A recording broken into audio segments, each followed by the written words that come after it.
All right, so welcome everyone to this to interview the author platform.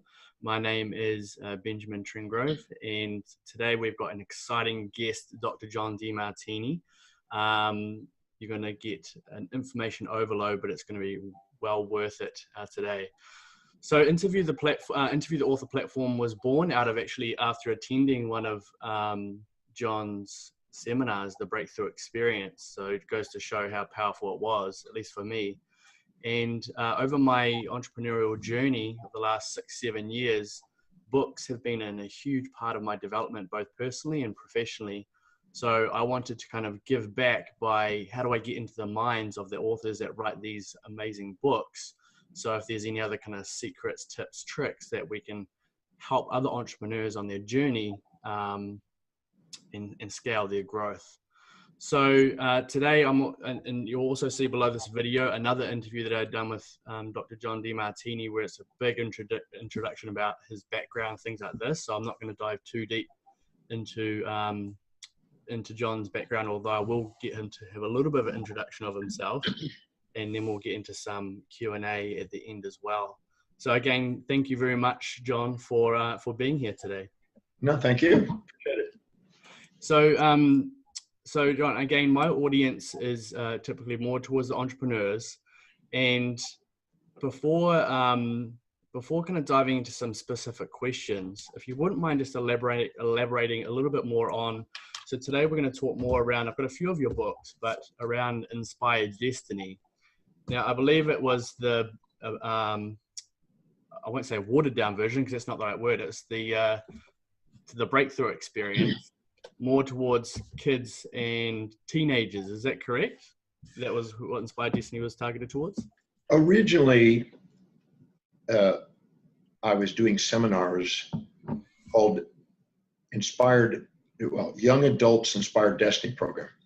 And it was primarily for teens and early 20-year-olds to increase the probability of taking command of their lives, becoming entrepreneurs, and giving themselves permission to create the goals and dreams and objectives that they really would dream about.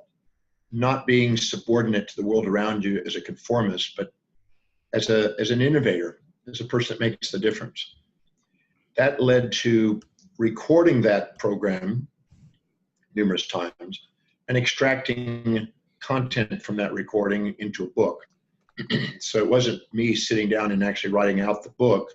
I had written out the outline of the course, and we transcribed the course and then edited it into a book. So that's how it started, but we tweaked it in the editing to make sure it was a broad enough audience so it wasn't limited to teens. It was really from anybody who has a dream to be an entrepreneur. Now I have the opportunity today to have numerous young, under 20-year-old entrepreneurs as clients, which is quite unique. Because I can't say that historically had been my thing, but I have a 12, 13-year-old girl who's already a professional speaker. I have a 11-year-old girl that owns a significant fashion company. 2 teenagers that are already in the fashion and music industry and acting industry that are doing very well in the millions. And so we were trying to inspire young people to take command early, because many people are, particularly with the social media industry. So that's how it started, and that's. But it's really, I don't think anybody. I think more adults and parents who have read that book were blown away because they thought it was for their teens, but it's really for anybody any age who wants to be an entrepreneur or just wants to take command of their life. Yeah, of course, and because the Breakthrough Experience, and we'll talk a little bit there a bit later on, it does go very deep into more I guess you'd call it the science behind it, whereas Inspired Destiny is a very, very easy read, but packed full of great information. And it's great that you just brought up the girl that you mentioned before, because I actually, you gave a talk in South Africa, public talk, maybe a month now.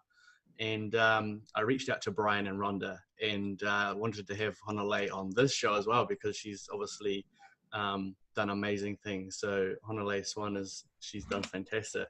So let's start with, I actually had 2 days ago, I had on the show Mark Goulston, Dr. Mark Goulston. I'm not too sure if you're familiar with his books and his materials, but it was very interesting, Dr. Demartini, now going through a lot of your work. I won't say you've ruined it for me, but it's very interesting and difficult for me to listen to, not listen, but gain other people's perspectives on human behavior and psychology, because I still haven't, after 4, 5, 6 years, haven't found anything that quite cuts through the noise as much as your stuff. So I just wanted to put that in there. But we started by talking around procrastination. And now, because my audience is the entrepreneur type, some of them are either just starting out, or some of them are coming from a 9 to 5 into the entrepreneurship world. I just want to break through perhaps some fantasies here, as well as some things people struggle with. And one of the big ones that people struggle with is around procrastination. So I'm not too sure if you want to go into something like values now, but how do you get through things like procrastination? Well, every individual, regardless of age, gender, or culture, has a set of priorities, a set of values, things that are more to least important in their life. And whatever is highest on their value, they're spontaneously inspired from within, intrinsically driven from within to be disciplined, reliable, and focused in getting it done. But as you go down the list of priorities or values, you require more extrinsic motivation to get you to do it. So that's where you'll procrastinate, hesitate, frustrate, because it's not really as important as you might imagine. So when people tell me I keep procrastinating, I keep not doing it, I keep sabotaging, the real truth is it's very simple. It's not as high on their values as they might imagine. And many times they have a fantasy of what they think is important, but they aren't doing it because there are other things that are more important to them. And they think it should be important, but what it should be is an outer injected value from others. Inside them, their values are going to dictate their destiny and their decisions and their priorities, their actions. And so you have to know what your real values are to know why you're not doing something. Because I'll give you an example. I ask people by the thousands, millions, how many of you would like to be financially independent? And as you would imagine, every hand goes up. I mean, 99 to 100% of all the hands around the world go up. I've been in front of thousands of people and audiences, and they all go up. Mm. And I said, now, how many of you are financially independent? And they all go down, most of them. I mean, I was in front of 5,000 people, and only 7 were with their hands up when I asked them how many were truly financially independent. And so what happens is people have a fantasy, an unrealistic expectation on themselves to be doing something that isn't really highest on their value. And that is a sure guaranteed self-depreciation and procrastination. Because when you set a goal, and if it's not aligned to what you value most, you're going to hesitate, frustrate, and procrastinate on doing it, because you're going to have other things that are more important that you keep going to. Like I have a high value on researching and teaching. So if somebody comes up and says, well, let's go work out in the gym, I'll do brief workouts here in my hotel room and on my ship, but I don't go to the gym that often. It's just not my thing. So if I have an expectation for me to start going to the gym and working out and doing all that, I'm going to procrastinate. I'm going to come up with things that keep being more important. I'm not going to get around to doing it because it's not highest on my values. And I've spent my life delegating anything low on my values so I can stick to the things that are highest, which raises self-worth and net worth. And so I do what I love doing. And people many times are confused about what they value. They have a fantasy about what they think it is, but their life demonstrates what it truly is. So you have to set goals that are truly aligned and congruent with what you truly have high on your values if you want to not beat yourself up thinking you're procrastinating. But I've not seen anybody procrastinate on their highest value. I see people procrastinating on what they think is highest, but it's actually lower on their value list. Yeah. And it's a perfect to kind of transition into whether people think they're procrastinating in a game because it's not highest on their values. But another big one, because of, so I'm 29 and I call my generation, is sometimes we get referred to as the mollycoddle generation or the self-entitlement generation, but because of not because of social media, but social media has enhanced the whole comparison, and creating these fantasies are just out of control because they see people on social media with, maybe they've rented a Lamborghini because it's marketing, or they've got stacks of cash on the bed, or whatever it happens to be. And this is setting up some pretty biggest, as you say, the bigger the fantasy, the bigger the nightmare. So how do people how do people even know if they've set up a fantasy, or if they're actually living into a fantasy? Like, how do people even know if they're chasing a fantasy? Well, there are a number of things you can do. Number one, if you can't anticipate as many drawbacks as there are benefits, and if you don't have a mitigated risk strategy to handle those drawbacks equal to the number of benefits, then you have a fantasy. A fantasy, by definition, is something that you perceive as having more advantages and disadvantages, more positives and negatives. And I use an analogy. Let's say you are a guy and you're single, and or married, acting single, and you see this really hot, lovely girl. And at first you think, wow, she's amazing, and you're attracted to her. Now, at first you're going to be a little infatuated, and you're going to assume that there's more upsides and downsides, more positives and negatives, more pleasures and pains. And then what you do is you start to pursue them, and you start to date them. And gradually, over a period of time, it could be days, weeks, or months, maybe years, if you're really slow, you'll discover that this person has little picadillos, little challenging behaviors that eventually start to irk you, and eventually discover that there's some downsides to this person. And sometimes because of that, you feel that you've been betrayed, or you feel that, they're not who you thought, or, but in fact, they have both sides. There's no such thing as a one-sided person. So now you think, oh, they're not who I thought. And then you go off to the next fantasy. You try to find another person that you actually think is going to give you 51% more positives and negatives. But there isn't. Every person has that nice pair of opposites. So the same thing with goals. Many people get swayed by their impulse center in their amygdala, the nucleus accumbens, which is involved in impulses and seeking a pleasure hedonistically. And we sometimes get a subjective bias and distort what we think is about to happen, blind ourselves with this bias, and not see things as they are, but we see things as we hope and fantasize that they will be.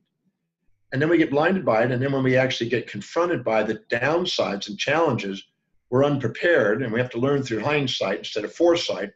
And the whole purpose of the executive center, the forebrain, is to strategically plan ahead. And the purpose of strategic planning is to make sure that we see both sides of an event in advance, and take the side that's challenging or negative, and find out and mitigate them by strategies to be able to prepare for them. So we're not hit broadside, we're prepared in advance. People who pursue challenges that inspire them do far better than people who are waiting and get hit by challenges that inspire them. So a fantasy is a one-sided positive without a negative outcome. Doesn't exist, never will exist. People think that there's going to get rich schemes quick that way. They think that there's going to be a happy, relationship without challenges. And these delusions set people up, and people deserve to be smacked hard to get the lesson. So that's one. The second one is something that doesn't really match your real value. So you go in there and you meet somebody and you think, wow, they're amazing. I think I'm going to do that. And you envy them and try to imitate them, but it's not really, their values are different than yours. And you're trying to live outside your values, inside theirs. That's a recipe for disaster, because you can't be somebody else, because you're making decisions by your values, they're making decisions by theirs, and you'll try to fight yourself inside internally with conflict. Another one you can hear, the sign that you know you've done that, is you'll hear inside your head statements that are imperatives. You'll hear, I should have done this, I ought to be doing this, I need to be doing this, I got to do this, I have to do this, I must do this, And anytime you hear imperative language, which is extrinsically driven and it's from outside authorities, you're guaranteed you're trying to do something that's not you. The magnificence of who you are is far greater than any fantasies you'll impose on yourself from people you compare yourself to. We're not here to compare ourselves to others and put them on pedestals and put ourselves in pits and then self-depreciate, wondering what's wrong with us. And then we wonder why we procrastinate, hesitate, frustrate. We're here to compare our daily actions to our own highest values and maximize the congruency and a more refined ratio of congruency in our daily life, living by what is truly inspired and meaningful, spontaneous within us that serves the greatest number of people. That's the recipe for making things really amazing. That's the recipe for an entrepreneur that's going to go places. And you brought up a great point there is, say someone's working their 9 to 5, and are you saying that they've finished at 5 o'clock, they've come home, they've wound down, whatever it is that they do, or throughout the day, and they're going, oh man, when I get home, I've got to do this, or I've got to create this marketing piece, or oh, I've got to ring this client, or so is that all a sign that they're not really living congruently with their values, because it's more like, I have to, even though they want this business, they want to be an entrepreneur, they're still using this imperative language? In 1983, I started doing a lot of consulting for health professionals. So this is back a ways. And in those days, when I would go into doctors' offices particularly, I would listen carefully to the language of the people working there. And I would look at what was on the books as far as business for the day. And then I would look at throughout the day what the business did. Did it go up? Did it stabilize? Did it go down? And I saw a very clear correlation between the language that was in the audience, the people working there, the employees, and the result. When people said, oh, I love it. I love it. I love it. Oh, I'm inspired by it. I'm so grateful to get to do this. This is what I love doing. Or this is what I really have chosen as a calling in my life. This is what this is what I do. I can't think of anything else I'd rather do. And this is really what my highest desire is, to go and be great at this. The business goes up and it accelerates. When they said want to, well, I want to do that, it's kind of more mediocre and the business flattens. And if they say, I need to, I should, ought to, supposed to, and I got to and have to and must, the business goes down. We saw that consistently enough to start recording the details of the proportions of what it went up and down. And I created a little formula for that based on language, because there's what is called imperative language and indicative language. And imperative language is a language like got to, have to, must. That means you're not inspired to do it. You feel like you're obligated to do it. I got to do it. I have to do it. I have to pay my taxes. I got to pay my bills. Anything that you are fighting with a friction and a brake on inside yourself, you're not going to excel at. So that's why you want to always ask, and you want to make sure, because many people think they want to be entrepreneurs, but what I find is they'll bog down if they're doing things in the entrepreneurial job description that is uninspiring to them. They'll bog down. Like, I love researching, writing, traveling, and teaching, but I don't want to do the administrative work and hiring and managing the day-to-day grind stuff. That's not for me. I did that when I was in the 80s, but I let go of that. By 1984, I delegated that away. So I love that part of the business that I am great at, but I don't want to do the things that are not. I'd rather hire somebody who is highly engaged, inspired, and congruent with those actions, and find somebody who, when they get to do that, that turns them on. And so by delegating that to other people and giving them the freedom to do what they love, I'm liberated from micromanaging and having to push people uphill to go do what I love. And as long as what I love produces more income, then I can easily delegate that away and get inspired. And that way I can't wait to go to work every day. So I won't procrastinate on the things highest on my values or on the job descriptions that are congruent with my highest values. I won't procrastinate there. I love doing them, and I'll get up and do them. Because anything you love doing, you spontaneously do. Just like a guy is 12 years old and loves video games. Nobody has to motivate him or remind him to do his video games, but they may have to remind him to do his homework, his chores, and his cleaning of his room. Because that's something he's got to do. He has to do. He's got to do it. So he's going to procrastinate on it. So the ratio of congruency between your actions and your highest value will determine the momentum building actions that inspire or procrastination, hesitation, frustration. So the key is to know what your highest values are and to make sure that you're either delegating the things that aren't congruent with that or linking those actions to what's highest on your value temporarily until you can delegate it. So that's why asking how specifically is doing this action temporarily until I can find somebody to delegate that. How is doing this temporarily going to help me fulfill my mission? And answer that question 30, 40 times So your brain neuroplastically sees that as on the way, not in the way. You won't procrastinate anymore. Mm. And I was glad you brought that up, because I was about to ask you that part, because I can't tell you how many people that I've heard of over the years, they'll have that first part that you mentioned, but not about the part that when you can't afford to hire someone yet and you can't afford to outsource it, how can you at least try and be inspired or see it on the way rather than in the way? And that's such a massive part, especially with someone that is transitioning into entrepreneurship or a solopreneur, and they don't have the funds and they are kind of having to do everything for themselves. So for people watching this, there's a real key takeaway that Dr. Demartini is talking about, linking those action items to your highest values. And we'll touch on values a little bit more in the end, where you can go and do the value determination exercise. And so you can leave here and actually take action in knowing how to discover your values. Can I share something? I read a book in 1983 called The Time Trap by Alec McKinsey. And there's a new version out now. I like the old version. It seems simpler. But it was a milestone in my journey as an entrepreneur, because I saw all of the pitfalls that I was falling into with my delegation. I thought that I had to do it because I was better at it. I thought I had to do it because I knew more about it. I thought by the time I could teach them how to do it, I could have done it. I had all the different, you might say, obstacles to delegating.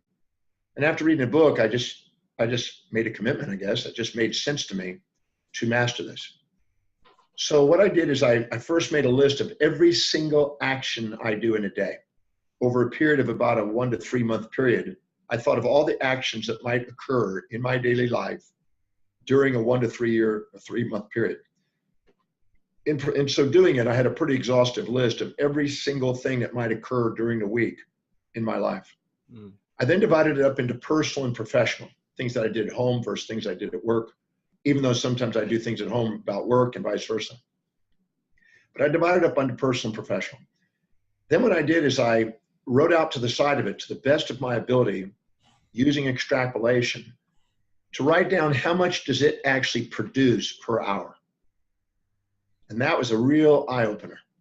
So if I'm going and let's say I'm doing an exam with a patient and I'm spending 15 minutes doing an exam at $125, that means 4 times 125 would be $500 an hour. So I put $500 an hour for GAMs. If I'm doing radiographic evaluations and it takes 10 minutes to do a radiograph, and again, it's now $100, that would be $600 an hour. If I'm doing a report of findings and I'm going over that and it's $25 for 4 minutes, then I'd multiply that times 15 times $25 and I'd get an idea what that's worth per hour. And I went through every single thing that I did in a day in my practice, from doing narratives to reports to everything I did as a professional. And I made a list of that, and I saw that there were some things that produced way more income. The actual office visit working with the patients could go up to $1,500 an hour. And down below, it was much less, $400, $300, $600. And some things I was doing, I was getting nothing. Mm. And I reprioritized according to what produced the most. I was then astonished that the highest producing thing that I could do, which was not even in my expectations at the time, was to go out and do a presentation to an audience to engage them in considering working on their health. And I found that if I did that, I could generate $15,000 an hour, $20,000 an hour. And I was astonished at that. I was going, whoa, I'm actually in my office after 10 years of training to be a clinician. I'm actually doing something that's producing 1/10 of what my potential is. That was a real shaker. But then I started looking at it and I prioritized the entire thing from that which produced the most per hour down to that which produced the least, even 0 per hour. Mm. And I had to make a decision. Do I want to start charging that? That's my time. And I actually did start charging for it. But after going through there, next to that, I wrote down how much meaning is each of those actions.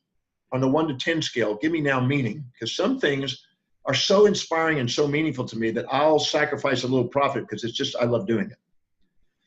So I would sometimes go to to schools and talk to kids and inspire kids. And I wasn't always getting paid for that, but it's a thinking of the future and inspiring kids because it meant something to me. So I prioritize meaning now on the same list. Then next to it, I wrote another list, another column. How much would it cost me for every cost, from depreciation scheduled, equipment depreciation, the salaries, space usage, insurance, everything. Every single cost, if I was to hire somebody and I was to delegate it to them, they were to do it to the same standard. And I mean the same standard as I, or greater. And then the last column is how much time do I actually spend on these? And that gave me a better way to extrapolate. And I wrote that entire thing out and I looked at that and I prioritize it by meaning. I prioritize it by productivity per hour. I prioritize it by how much would it cost to delegate. And then I looked at where all three of those things were prioritized, where the highest producing, most meaningful, and the most cost spread on delegation was. And I reprioritized the whole thing accordingly. And then I made a commitment to take 10% and create a job description with that 10% and knock off 10% of what I was doing. And I got that done and delegated. It took me about 2 months to get that done, delegated, where somebody's doing that. Well, that freed me up to make way more income because I just knocked off an hour and a half to 2 hours of my day right there. And that allowed me to go out and do more talks, allowed me to see more patients, easily paying for that difference. So it never cost to properly delegate. It cost to unwisely hire somebody who's not engaged, not doing the things that you could be free to do, higher priority things that produce more income, and that you're not actually going and doing the thing that produces more income. That's when it costs. But delegation properly done is never going to cost you. So you can do that from the beginning.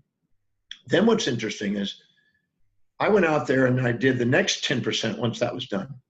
And over the next 3 years, I had everything delegated off my plate. It took about 3 years to get everything. I mean, most of it was done really within a year, but within 3 years, it was done. And I haven't done anything other than research, write, travel, teach now since. I've let go of the rest.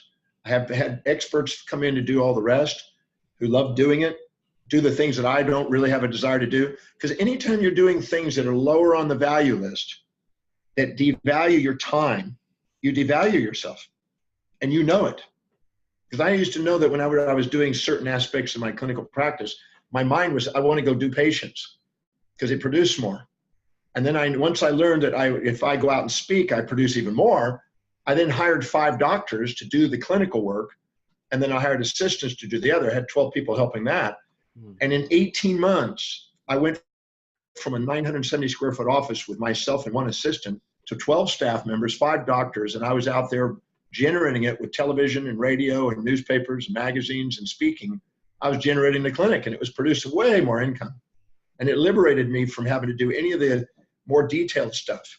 And then when I did, I would come back and I'd have specialized hours for the highest quality, most influential patients that really enjoyed working with, that were having global influence in the oil industry or whatever the industry was at the time, or celebrities that I worked with.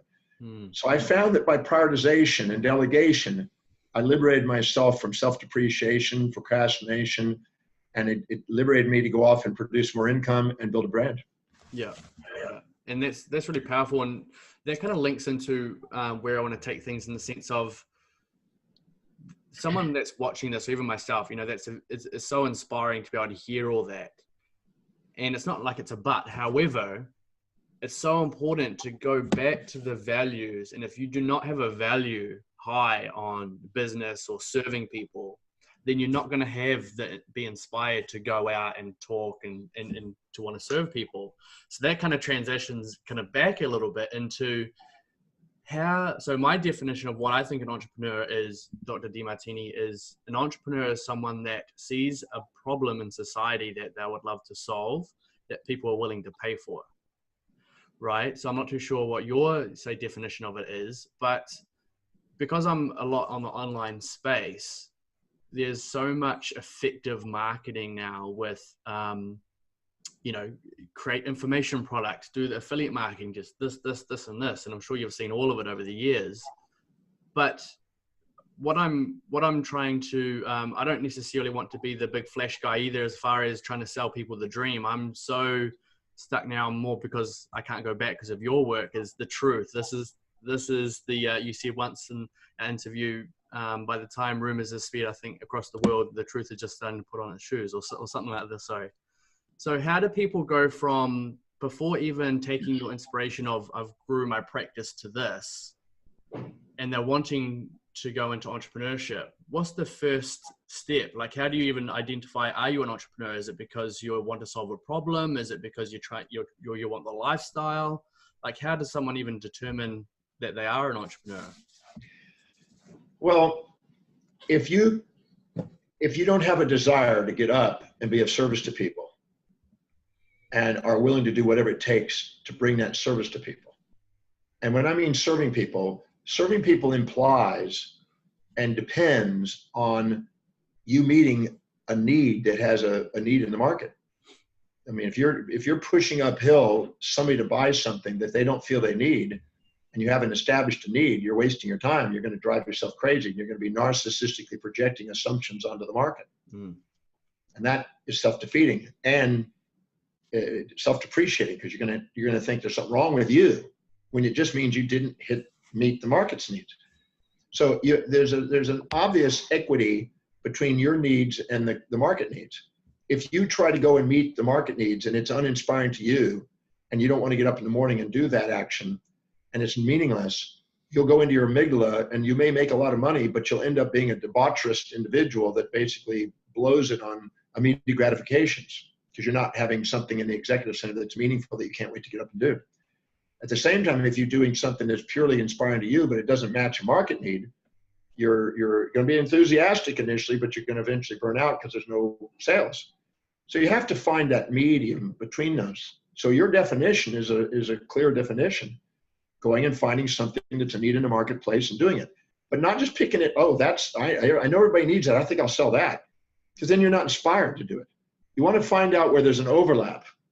They called it the Vesica Pisces, where the sphere of influence of your life overlaps the sphere of influence of the market, and find out where that niche is that you can't wait to get up and do, and they can't wait to get it. And that's it takes some thinking. I know some people that go on Google search or they go place and they look at what people are looking for and find out where there's the biggest demand. And then they go and try to find who's providing that demand, and they're taking a cut out of it through some sort of affiliate arrangement. And that's effective. Many people made a lot of money doing that because they're delivering the best service, but they're not necessarily the people that are delivering the service. They're just mediating those two. And that's a viable business. But personally, I would rather have a business that I can't wait to get up and do. So I have meaning in my day, and I have a love for what I do. I think it stops the aging process. I'm 65 in a few months, and most people don't think I'm 65. Yeah. But that's because I do something I love every day. I don't have to work. I'm financially independent. I do it because I love working. I love doing what I do.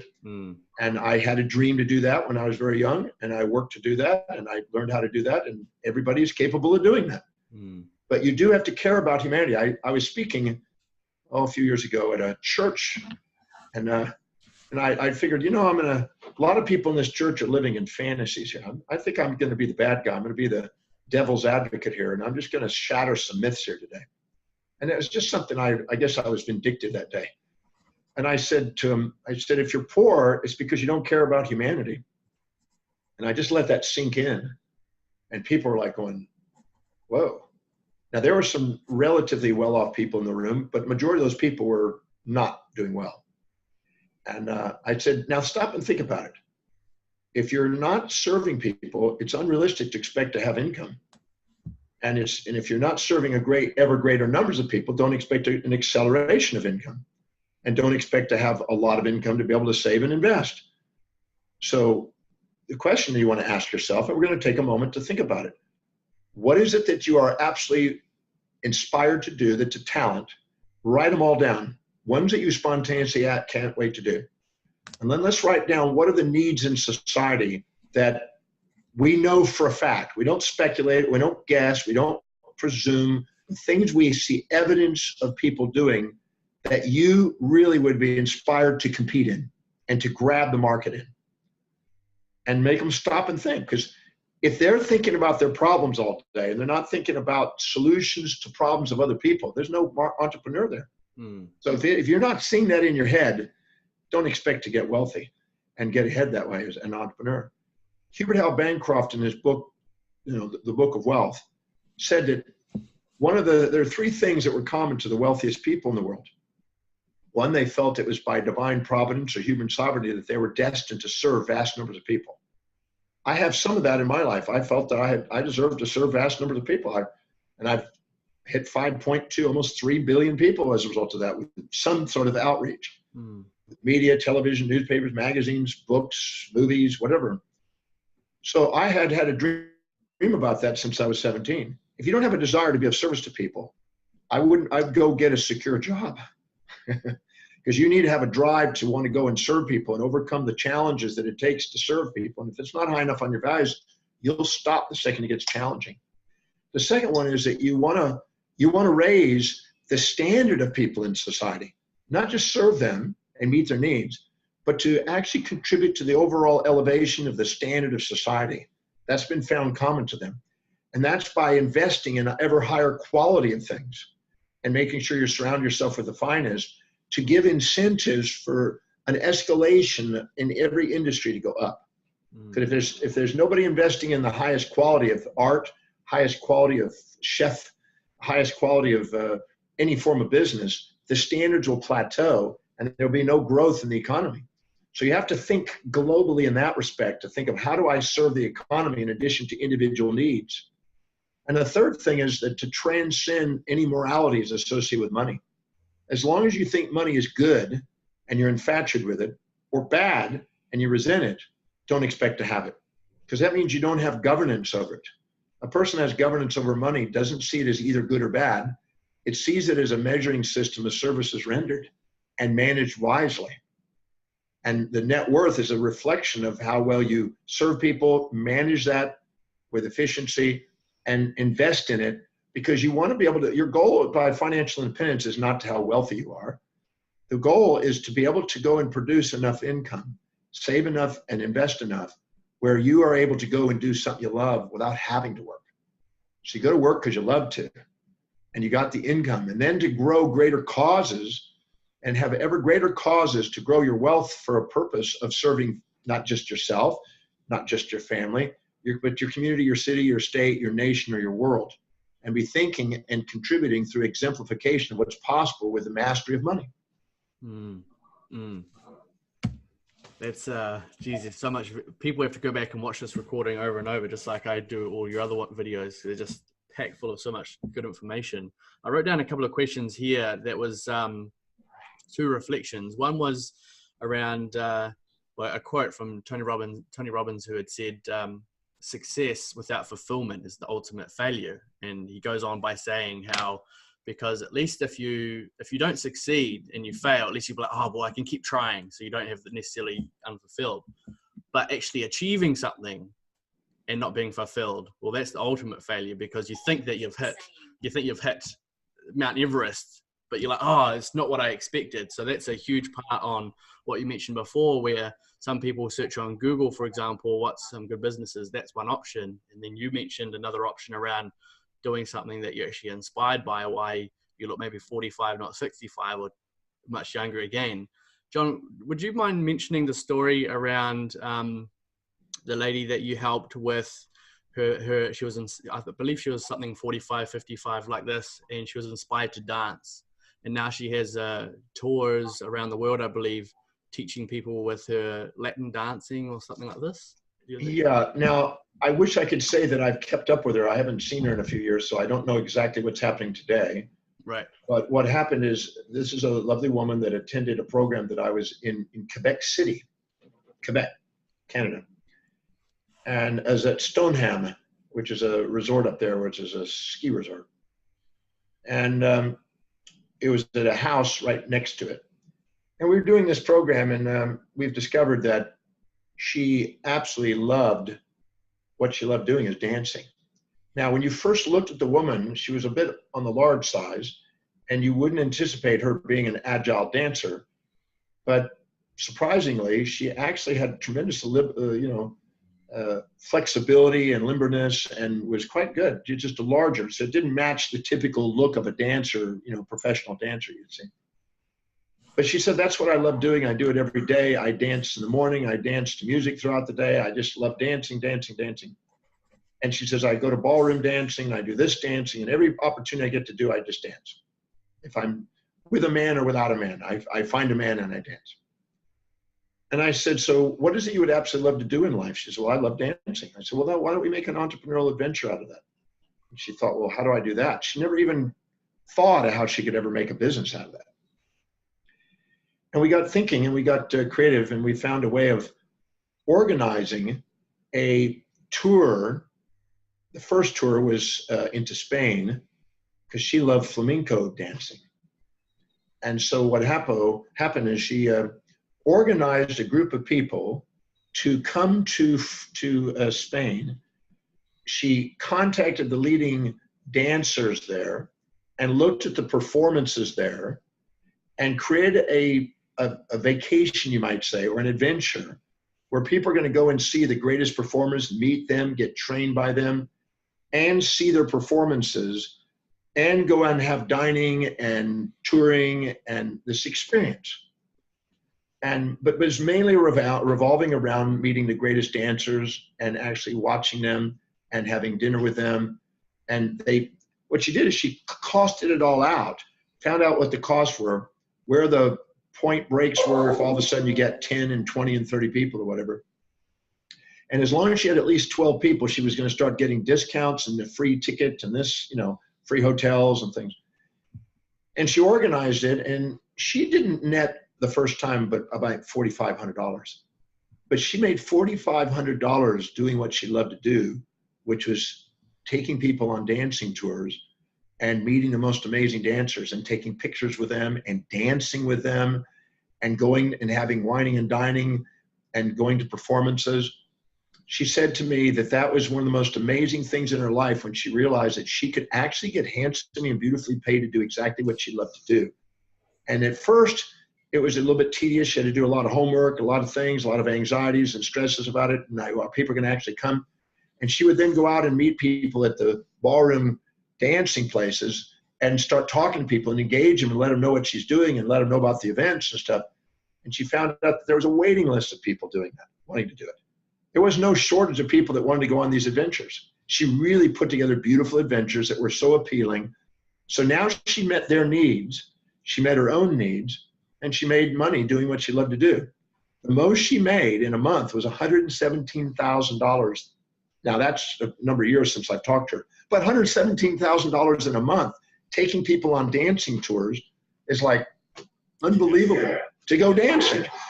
But that's the creative entrepreneurial spirit, because what she did is she was able to arrange 3 of them with other 3 dancers that she showed how to do that. And then she had a team of doing it, and they were putting on events in different locations at the same time. And she was actually getting larger numbers and getting more coordinated as it went along. And it's just amazing what can be done if you ask the right questions. We know that the quality of our life is based on the quality of the questions you ask, because that brings the unconscious information conscious. You literally just took the words out of my mouth. I was going to say, if you want different results, ask yourself different questions. And so the reason why I wanted to bring up that story was because, that's just one of so many different stories that I've heard people come through your breakthrough experience and have. So that's why I wanted you to share that one. But another one that I just want to quickly touch on here, Dr. Demartini, is around, so again, I'm trying to take people through this journey of, first you must start with your values, at least know yourself, know your values. Then you need to know, are you an entrepreneur? Is there a problem that you're inspired to solve? Where does fear come into things? So obviously I've experienced this. I believe everyone experiences this over their evolution of themselves and awareness. But if fear is stopping someone from taking action, how do we overcome fear? What is it? What's it look like? Well, fear by definition is an assumption that you're about to experience in the near or far future with your imagination or senses more pains and pleasures, more losses and gains, more negatives and positives, more challenges and supports, more disadvantages and advantages through somebody or yourself. And so that means you have a perception there's going to be more drawbacks and benefits. That's all. Mm-hmm. If you have an assumption that there's more benefits and drawbacks in the future, you have kind of a fantasy. You have a philia, not a phobia. And the reason why people have fear, now most people think, oh, I got to get rid of my fears. I got to stop my fears. Oh, I don't want to live in fear. I don't have that perspective. I used to, but about 34 years ago, I broke through that. I realize now fear is one of your greatest friends. And I'm going to say that again in case somebody is knocked off their seat. Yeah. Fear is one of your greatest friends. And I'm going to reframe it. So if everybody hears this, it will be helpful, I promise. Fear is letting you know that you're pursuing something that is either polarized with all the upsides and you're blind to the downsides, and your fear is coming in to make you aware of them so you can plan more effectively and mitigate them, or that you're pursuing something that's lower on your values. And this is usually simultaneous. Because anytime you're doing something that's high on your values, you will see all the obstacles as on the way, not in the way. And anytime you're doing something that you're going to procrastinate on, you're going to hesitate on. So the key is to make sure that you're pursuing things objectively. The word objectivity means balanced, even-minded, not subjectively, which is biased or partial-minded. So if you're pursuing a goal, a difference between a goal and a fantasy, or an objective and a fantasy, is a fantasy has got all the positives without the negatives planned out. You don't think about the negatives. You say, oh, I just want to be positive thinking, and I don't want to think of all the downsides can occur. And the second you pursue it, you're designed intuitively to come up with the anxieties and fears that you haven't planned and worked through and strategized through to how to solve them. So they come up automatically. And the same thing when you have something that's an objective now, that means you're planning everything that can go wrong by asking what obstacles could occur in advance and how do I prepare for them and mitigate the risks. And now you don't have any anxiety. There's no fear because you thought them through, and you thought, I now know what to do with them if they come. I know how to break through them. I know how to reduce the probabilities of them because you have foresight. Humans have the ability to have foresight and planning. Animals have hindsight. They learn by trial and error. Mm-hmm. So they're more fear-oriented, of a fear of predators and fantasy of prey. Alec McKinsey in his time trap showed very clearly that the people who are the most achieving are the people that have the greatest foresight, the most planning, the most delegating, and they're mitigating the risk. The executive center in the forebrain is designed to foreplan ahead and to transform a strategic planning to mitigate the risk so you turn fantasies into real goals, real objectives. Mm. And what people do is they go after it and they think, oh, I'm going to go out and become an entrepreneur. That guy's making a fortune. You live in a fantasy what that means. You think it's all good because you have a delusion about money. And you think, oh, I want to do that. I want to have the rich and famous life. If you're focusing on what they're dressed like, if you're focusing on what they're driving, what the house they have and things like that, you're already a sign that you're not really committed to the outcome. You're distracted by the lifestyle of spending money, not the commitment of serving people and saving and investing money.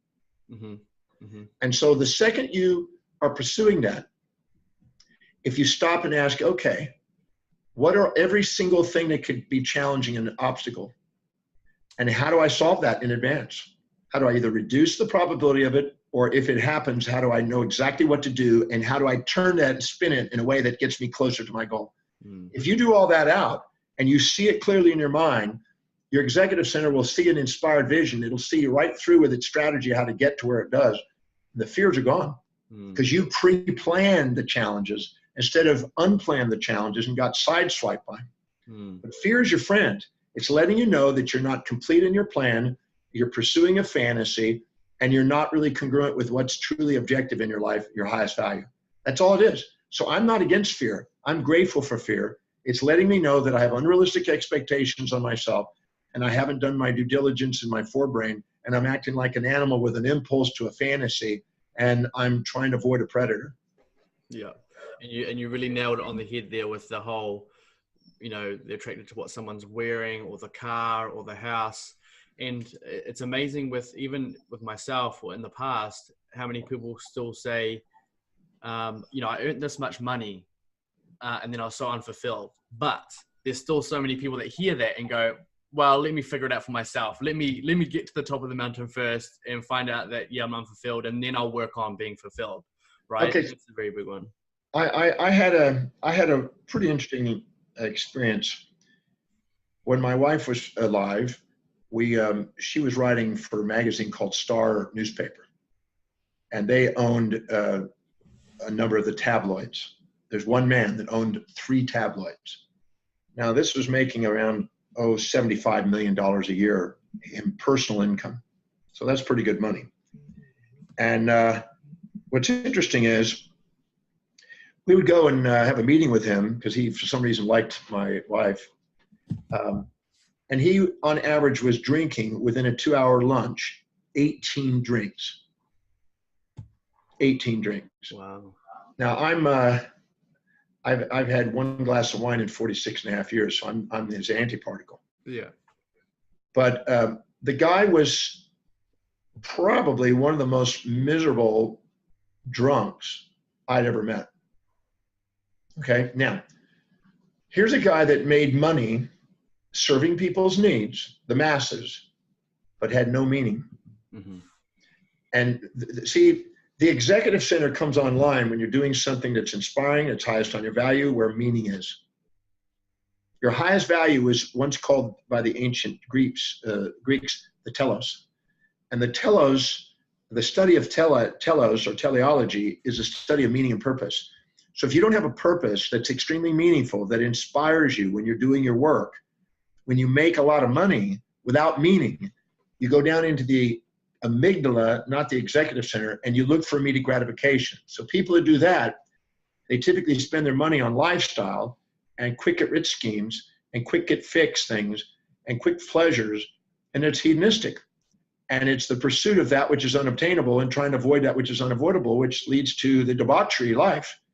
And this guy was obviously, surrounding himself with girls a third his age, literally. And he was looking for the fancy life. Now, there are people that look at him and go, man, he's a wealthy guy. Look at him. He's got all the pretty girls and all that stuff. He's a miserable guy. And I was so grateful to meet someone like that had debauched life.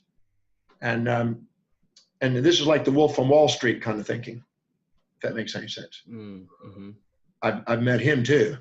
I can say that there's an interesting similarity anyway.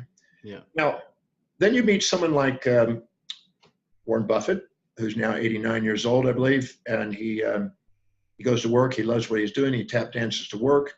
He's growing his wealth. He's still working. He really enjoys his research. He really enjoys his interviews.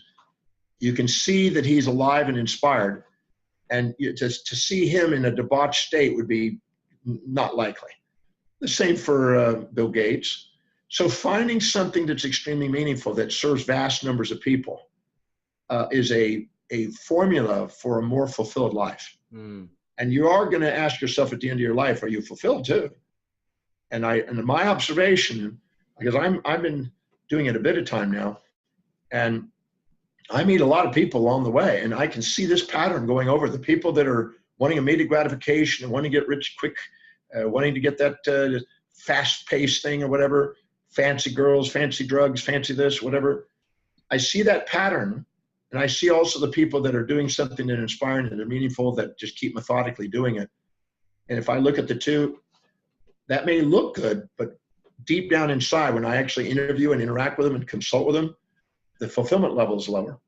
So I'm a firm believer in doing something that serves vast numbers of people, that inspires you. You can still get extremely wealthy doing it by vastly serving people, but you're going to have meaning with it. And to me, that's why I put, what is it that produces the most income and what gives you meaning? Those are both on that list I mentioned. They're so powerful. And when you look at Warren Buffett, his life's demonstrated that ever since being a young boy in Omaha, right, studying books on wealth. His life's demonstrated it, and it's been. He has a high value on mastering and learning how to, manage money. Yeah, that's his love. I was in New Zealand speaking a number of years back, and I had lunch with one of the gentlemen that was attending the program. I had about 200 people attending my program on personal wealth building, and the advertisement didn't have the picture of my yacht that I live on, didn't have the picture of the penthouses, didn't have the picture of any of those things on it. It was for those that are serious about building wealth. That's it. Because I didn't want the people that want the fancy lifestyle. I want the people that are really, truly having a value on wealth building. They're the number crunchers. Warren Buffett's a number cruncher. And I think he lived in a simple house and drove a beat up old car for many years. That wasn't his focus. Wasn't needing to show anything. It was not pretentious. Mm-hmm. And there was another guy there that was had the other type of personality. And you could see him disinterested in knowing all the numbers. He was interested in how to have a lifestyle. And I saw them in the room, and I pointed out the differences, and I interviewed them in the room to try to make my point. And I also showed that one had 750 million and the other one had money that went up and down and up and down and was rich. And then he ended up having to sell things, and it was a volatile experience. So I always define a millionaire as somebody that has at least 10 million, because you're not a millionaire until you can actually lose $1 million without an emotion or gain $1 million without an emotion. So it's what you can manage without an emotion that you really own. I wrote that in Jet Set magazine, which is one of the magazines I write for. And so if you have 100 million, you're now a decamillionaire. If you have now 1,000 million, $1 billion, you're now a centimillionaire. And that calms down the kind of the thing, because it lets you know what you're really capable of handling the volatilities of. And you're more likely to manage it wisely when you're thinking in a more conservative fashion that way. I think Warren Buffett says it really nice. I think he's worth 85 billion right now. Until you can manage emotions, don't expect to manage money. And as long as you're infatuated or resentful of money, it runs you. When you finally love the management of money, that doesn't mean infatuate with it, but love it and know how to master serving people and investing it wisely and being methodical and patient. Warren Buffett is a very patient man. He may wait months or months and months before he actually buys something, because he wants to make sure he's putting his money into something that goes up in value. You know a person values wealth building by making sure that they don't buy things that go down in value. They buy things that go up in value. That's that simple. People that have a low value on money buy consumables that are immediate gratifying, that are brands that are overpriced, that take their money and they go down in value the second you buy them. And people that have a value on wealth building will buy things that go up in value. One that puts money in their pocket, as Kiyosaki said, versus takes it out of your pocket. Yeah. And I just watch people take a long time before they get the common sense stuff finally in their head. Yeah. Yeah. And I want to be respectful of your time, because we're now nearly hit an hour, but I must just quickly put this little note in here for the viewers that, you know, I've been studying John's work. I say a long time. It's not really a long time, 2-3 years. Got his books, been to breakthrough experience, been to master planning. And what I've kind of experienced is that it can be, well, for me, it was kind of information overload, and I started to get overwhelmed. I started to compare myself to Dr. Demartini because I had similar ambitions with certain things. But it is so important to, just like if you go to a gym every day, and if you wanted to have a look like a certain way or be a certain strength, you need to train it every day. And a big thing that it was a hard lesson to learn, but eventually did, was that if you're going to set some goals, they need to have metrics and timelines, and you need to work on it every day, whether it be gratitude or whatever it happens to be. It needs to become this daily practice. So with that said, Dr. Demartini, thank you so much for your time. But as far as for where people can kind of find you, I mean, I know you don't necessarily believe in, like, let's just say a quick shortcut, but if someone did want to kind of immerse themselves more and they wanted to, they read through the book or they're a quick consumer, what would be the number one seminar to kind of go to, would you recommend, of yours? Well, first I would say that it'd probably be to anyone's advantage to go to the website first, drdemartini.com, drdemartini.com, DEMARTINI.com, drdemartini.com, and go to the value determination process section. There's a complimentary little exercise, takes about 30 to 40 minutes that you can go through there and do it as objectively as you can. If you lie to yourself and you write down what you fantasize about or what you wish your self would be or what you used to be or what you hope you'd be or what you think it should be, and don't write down the true answers, you're just self-defeating. But write down as objectively as possible the answers to 13 simple questions. It will be eye-opening, and then maybe a week from now or a month from now, do it again. And do it a few times until you see the pattern that you feel clear and certain, that's what I'm committed to. Because it'll reveal to you a hierarchy of values of what's really important to you.